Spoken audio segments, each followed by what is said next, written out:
Welcome back. This is part of my story. You have heard about the first half of my life, and the next half is when I am teaching. I began teaching in Chester, Illinois at a Catholic school and taught there for a few years. And then we moved down to Louisiana for the oil boom. My husband worked offshore on the drilling platforms and the drilling ships, but he wasn't a roughneck. He operated a computer for Schlumberger. He would monitor what they were drilling into. So he was part of the safety people to keep things safe. The unfortunate part of it is that he was gone for like 3 weeks, maybe 2 weeks, maybe sometimes a month, and he would be home for 2 days, a week, 2 weeks. It was a never know when you're working or you're off situation.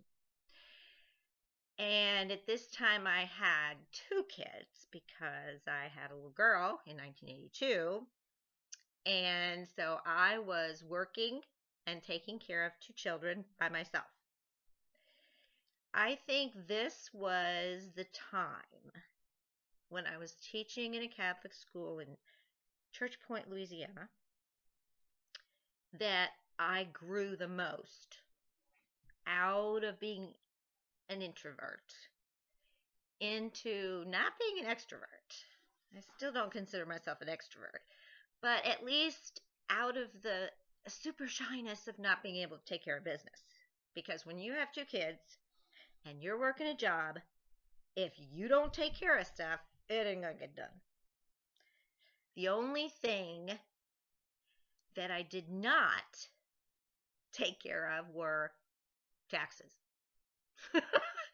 It's never been a thing of mine. I don't have the accountant brain. But so everything else I took care of. I managed our finances. I did everything a parent needs to do for their children. And he would breeze in and breeze out. And yeah, I guess he made good money, but to me, it really wasn't worth it because my children never saw their dad. I never saw him. So, and it was a big adjustment period because the 3 of us would be going along, getting in our routine, and then you come home. Then the whole routine would change, sometimes for 2 days, sometimes for 2 weeks. So it was very unplanned. The kids didn't really have a certain schedule to count on every day. We were living kind of with unexpected things happening a lot. And I taught in Covington at St. Peter's, first grade. I taught in Ventura for a year. My longest time, though, was at St. Peter's in Covington for 9 years, and I loved the South. And one of my goals is to get back to the South because I love the weather. Some people say, oh, it's too hot. Not me. I would much rather be hot than freezing like I am right now with a foot of snow on the ground. Kids love snow, yes, but I really don't. The only thing I like about snow is that my dogs come in without muddy feet. That's it for me. And it's pretty when it falls. So, after the oil boom was over, and my husband saw that it was going to be a financial disaster if we didn't change something, we moved back to Illinois and to a place called Danville, and I went into culture shock for a year. So did my children, because we had been so used to the polite, respectful behavior of a Southern person. And came here and it was like, wow, nobody cares. Nobody respects you. The children don't have to talk respectful to adults. I mean, it was a really big change. But my husband got a job at Danville Correctional Center, and I was pregnant with my third child, which is my second daughter. So while he was at the academy learning how to be a member of the security team, a guard, I came up from Louisiana. I found the house and did all of the stuff I had to do because, once again, he wasn't there.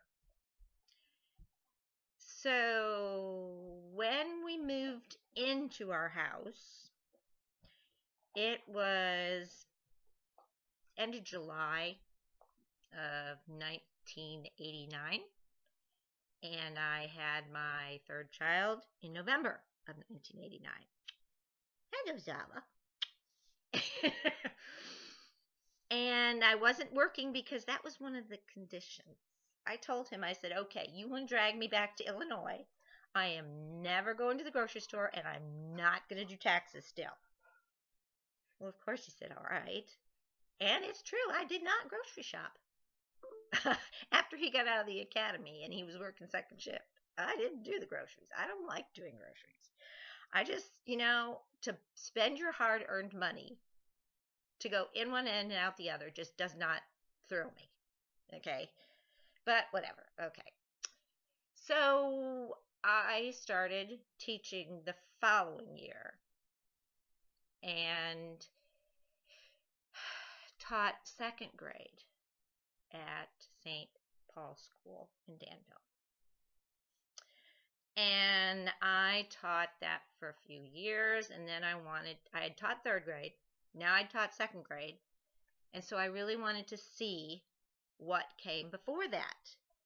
Now I knew about first grade because I had taught that in Louisiana. So I started teaching kindergarten.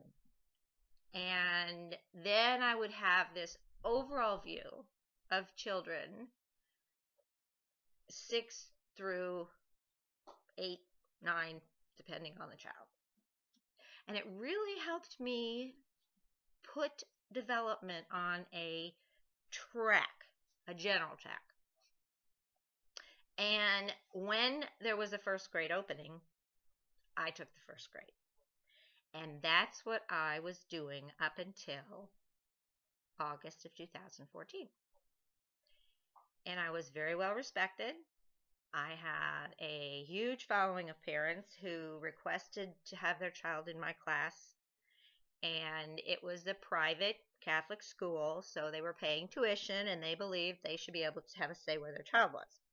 Well, the problem became we have enough kids for 2 classes, but if they didn't get me, they were going to leave. And I'm not telling you that to brag about it, but I'm telling you that so that you understand my reputation and that I was very good at what I did. Then in 2013, we got a new administrator. And she and I were about as different as day and night on what we thought was important in a child's development. She loved data. She loved testing. She wanted to get them in this special class and that special class and do this and that and the other thing. And I just wanted to be with my kids, developing a relationship with them, at the same time giving them the academic background that they needed. And she didn't like how much I asked for that my children needed. And I did not like what she was asking me to focus on because I was losing time with my kids. So I became disgruntled, not happy. I've always put everything I had into my job, and now I'm thinking, for what? So I had a negative mindset. And it came back and bit me in August of 2014 because I was fired. Now, she didn't do it in the summertime, which would have been bad enough. But I was fired after school had already happened. We already had started. I had already been to the pre-meetings. I had already had my classroom set up. I had already been through days of school with my children. And I get called to the office and fired. So that was the most horribly desperate place I'd ever been. My husband died 5 years ago, and that was really, really bad. But even worse than that was taking my life away from me. And I blamed her for a very long time. I still do not think that it was an appropriate way to handle it, but it was partly my fault too, because I was not buying into what she was selling. I wasn't, and I couldn't live with myself not doing what I thought was right for the kids. So my kids are all grown. I'm at home by myself with my dogs, and I have no life, no job, no income, nothing. So pity party, here we come. And blame game, here we come. And as I reflected for 3 months, because it took me that long to get out of that hole of despair, I realized it really wasn't all her fault. It was my fault too, because I had a negative mindset and I wasn't going to do what she wanted me to do. So I didn't need to be there. So I started looking online for positive things, positive inspiration, because I really needed it. And I am most of the time typically very positive, very upbeat. Cup is halfway full. Look on the positive, bright side. That's who I am. And I wasn't that person anymore. And I wanted to get back to it because negative is a super downer. Just like I never like to be around negative people. I don't like the vibes I get. Makes me very anxious, and that's why I never hung out in the teacher's lounge. People thought I was uppity when I first came here, but the real reason was I didn't want to buy into that stuff. I don't want to hear somebody put a kid down or put a parent down or whatever. That's not who I'm about. So anyway, after 3 months, I'm looking on Twitter and Facebook and whatever, and I see a quote that I wanted to share on my wall. So I clicked on the quote on Twitter, and it sent me to a link for iPass 2. And then it also sent me on a link for Empower Network. And all of the companies together, both of them, are into self-development. Well, that was what I needed. Self-development and the opportunity to have an income. So I basically jumped right on that. And that's my story for right now. Thanks for listening.